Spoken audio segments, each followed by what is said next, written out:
Claude Monet is often criticised for being overexposed, too easy, too obvious, or worse, a chocolate box artist.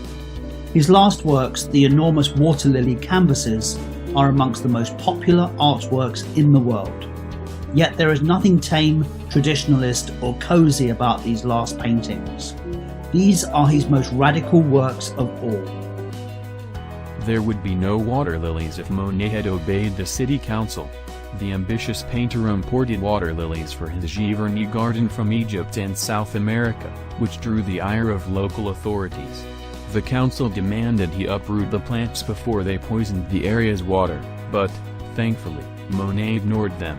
Also, some of Monet's water lilies were lost to fire. In 1958, a terrible fire broke out at MoMA.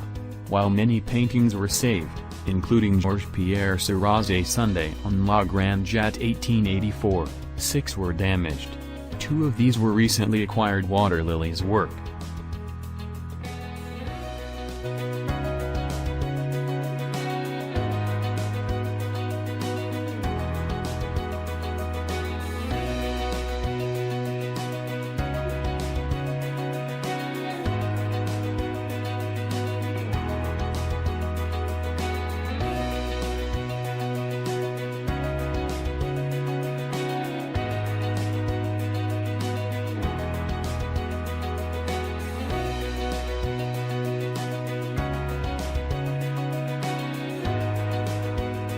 Claude Monet.